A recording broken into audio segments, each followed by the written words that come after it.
अफनान के बराबर वाली नशिस्त पर उस वक्त जब ये हादसा हुआ तो इब्राहिम बैठा हुआ था। इब्राहिम गालिबन जो है अफनान का जूनियर है, वो उसी के क्लासमेट नहीं है, उसी की क्लास में नहीं पढ़ता, लेकिन इनकी अच्छी दोस्ती है। अब इब्राहिम ने जो बयान हल्फी दिया है और वो अफनान के खिलाफ दिया है।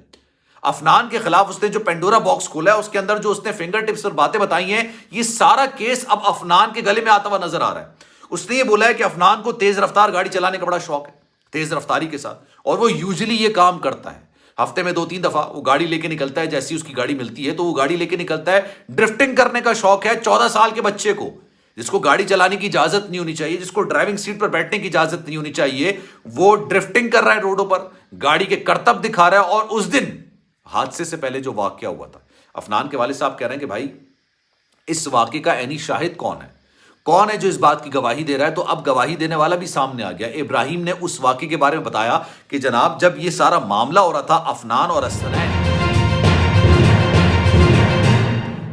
बिस्मिल्लाहिर्रहमानिर्रहीम, अस्सलाम वालेकुम, आप सभी को खुश आमदीद। मैं हूं सलमान मिर्ज़ा और आप देख रहे हैं मेरा यूट्यूब चैनल और Facebook page sum up with Salman Mirza.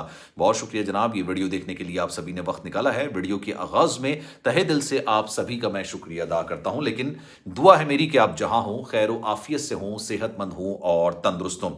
जनाब अफनान हादसा केस में एक तरफ तो अफनान के वालिद साहब हैं जो अफनान का तशख्खुस मीडिया में बेहतर करने की कोशिश कर रहे हैं, मुख्तलिफ इंटरव्यूज दे रहे हैं, मीडिया से बातचीत कर रहे हैं और इस बात को तस्लीम कर रहे हैं कि जनाब उनके बच्चे के साथ उनके बच्चे से एक गलती हो गई, लेकिन ये गलती पाकिस्तान के हर दूसरे घर के अंदर हर दूसरा बच्चा कर रहा होता है। वो गलती ये है कि जनाब वो गाड़ी चला रहा था और अंडर एज होकर गाड़ी चला रहा था। उसकी उम्र 18 साल नहीं है, इसलिए वो गाड़ी उसको नहीं चलानी चाहिए थी, लेकिन वो गाड़ी चला रहा था। ये उसकी सबसे बड़ी गलती है। लेकिन ये गलती भी पाकिस्तान के हर दूसरे घर के अंदर कोई ना कोई बच्चा कर रहा होता है। लेकिन जो हादसा हुआ, जिस हादसे के नतीजे में 6 अफराद मौत के मुंह में चले गए, 6 अफराद इस दुनिया से चले गए, उस हादसे से उसका सिर्फ ये ताल्लुक है कि हादसा किसी से भी कभी भी कुछ भी हो सकता है। तो ये अफनान के साथ हो गया। इस सारे मामले के अंदर अफनान का किरदार सिर्फ यही, वो अपने बेटी के तशख़्ख़ुस को बेहतर करने की कोशिश कर रहे हैं, मीडिया में आके बयान दे रहे हैं, क्योंकि 302 का पर्चा उनके खिलाफ कट चुका है, इंसदाद दहशतगर्दी की दफात उसके अंदर लगाई जा चुकी हैं। एक तरफ तो मामला ये है तो दूसरी तरफ मामला कुछ अलग भी है। अफनान का जो दोस्त था इब्राहिम, जो कि अगली नशिस्त पर अफनान के साथ बैठा हुआ था, और वो अफनान का दोस्त है लेकिन अफनान की क्लास में नहीं पढ़ता। अफनान शायद एक क्लास उससे सीनियर है और इब्राहिम उससे एक क्लास जूनियर है। वो जो पुलिस को बयान दे रहा है वो अफनान के वालिद से बिल्कुल मुख्तलिफ है। शायद इसी वजह से अफनान के वालिद साहब ने सोचा कि जनाब मीडिया पर आके बयान दिए जाएं और अपने बेटे के तशख़्ख़ुस को थोड़ा बेहतर किया जाए, क्योंकि इस केस से जो ना अवाम के जज्बात, अवाम के एहसासात, अवाम के सेंटिमेंट्स जुड़ गए हैं। 6 लोग एक हादसे की नजर हो गए। उसके अंदर सबसे छोटा जो बच्चा था ना, वो 4 माह का था।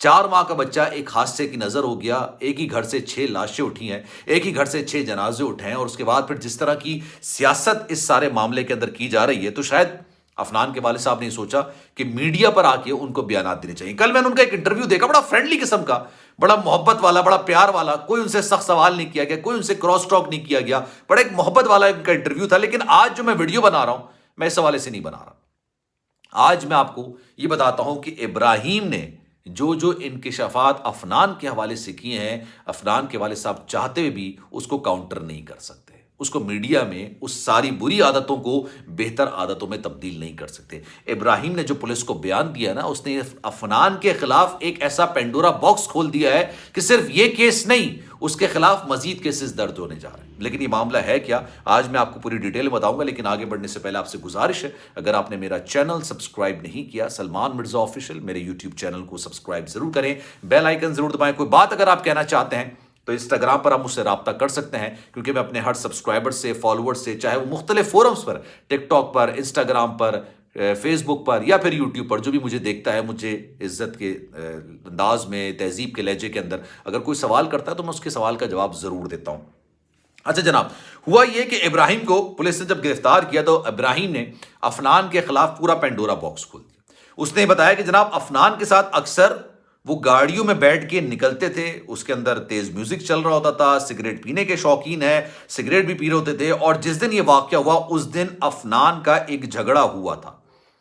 अब इस बात का इंकिशाफ मैं नहीं कर रहा, इस बात का इंकिशाफ कोई और नहीं कर रहा, इस बात का इंकिशाफ अफनान के साथ बैठा वाला शख्स जो कि अगली नशिस्त पर बैठा था इब्राहिम, उसने किया है।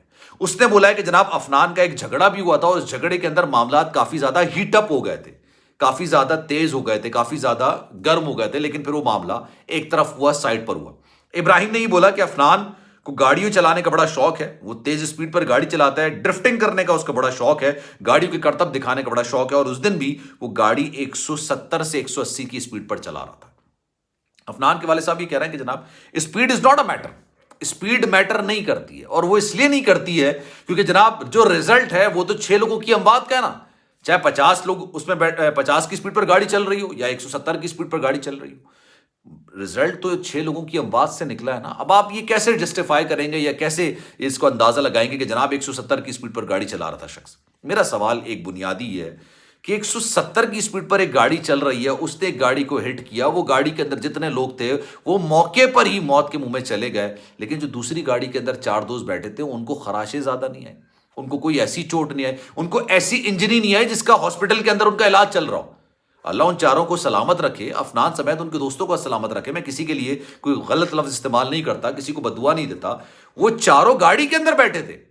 یہ بیان بھی عفنان اور ابراہیم نے دیا ہے کہ جناب جو چاروں دوست تھے ان کو چوٹیں لگی ہے۔ اب آپ ابراہیم کے ہاتھ کو دیکھیے، اس کے ہاتھ میں صرف ایک پٹی بندھی ہوئی ہے۔ ایک گاڑی جو کہ اتنی سپیڈ میں گاڑی کو ہٹ کرتی ہے کہ وہ گاڑی اڑتی بھی جاتی ہے اور اس کے بعد اس کے اندر ساری اموات ہو جاتی ہیں۔ آپ سوچیں، اندازہ لگائیں کہ چاروں لوگوں کو صرف یہ خراشیں آئیں گی، اندازہ لگائی نا اس بات کا۔ پھر جناب ابراہیم یہ بھی بات کہتا ہے کہ یہ سارا معاملہ جس طرح سے شفقت صاحب بتا رہے ہیں کہ بھائی لڑکی کو تنگ کرنے کی کوشش کی، اس کو ہراساں کرنے کی کوشش کی۔ اچھا، ہراساں کرنے کا مطلب کیا ہوتا ہے؟ مطلب کسی کا دوپٹہ کھینچنا، کسی کو تنگ کرنا، کسی کے کپڑے کھینچنا، یہی ہراساں کرنا ہوتا ہے؟ کسی کے ساتھ بدتمیزی کرنا بھی اس کو ہراساں کے طور پر لیا جاتا ہے کہ آپ اس کی مرضی کے بغیر، آپ اس کے منشا کے بغیر، آپ اس کے کانسنٹ کے بغیر آپ اس کے ساتھ بدتمیزی کر رہے ہو، اس سے بات کرنے کی کوشش کر رہے ہو، یہ بھی تو ہراساں کے زمرے کے اندر آئے گا نا۔ یہی چیز شفقت صاحب نے رفاقت صاحب نے یہ بات بولی کہ میرے بچے کے ساتھ اس طرح سے تنگ کرنے کی کوشش کی گئی۔ اب معاملہ یہ جناب، ایک طرف تو عفنان کے والد ہیں جو کہ اپنے بیٹے کا تشخص بہتر کرنے کی کوشش کر رہے ہیں، اور دوسری طرف تمام ثبوت، تمام گواہ عفنان کے خلاف جاتے ہوئے نظر آ رہے ہیں، اور یہ بتایا جا رہا ہے کہ جناب ان صاحب کو، ان چھوٹے نواب کو گاڑی چلانے کا بڑا شوق ہے، ہونا چاہیے، لیکن اپنی عمر پہ پہنچ جاتے تو گاڑیاں بالکل چلاتے ہو۔ ان کے والد صاحب نے ان کو گاڑی کیوں دی، یہ ایک بہت بنیادی سوال ہے۔ ان کو گاڑی نہیں دینی چاہیے تھی، یہ ایک بنیادی سوال ہے کہ بھائی کیوں دیے انہوں نے اپنے گاڑی، اور پھر آپ کی مرضی کے بغیر اگر آپ کا بیٹا آپ کی گاڑی لے کے جا رہا ہے، پھر آپ کہہ رہے ہو کہ میں نے اپنے بچے کی تربیت بہت اچھی کی ہے، چاہے اس کا آپ اسکول ریکارڈ نکال کے دیکھ لیں، چاہے آپ دیگر ریکارڈ نکال کے دیکھ لیں، آپ کو تسلی بخشی جواب ملے گا۔ تو جناب اس میں آپ کی رائے کیا ہے؟ میں چاہوں گا کہ کامنٹ سیکشن میں اپنی رائے کا اظہار ضرور کیجیے۔ سلمان مرزا کو دیجیے اجازت، زندگی رہی، صحت رہی، آپ کی دعائیں نہیں تو انشاءاللہ آپ سے پھر ملاقات ہوگی۔ خیال رکھیے گا اپنا، اللہ حافظ۔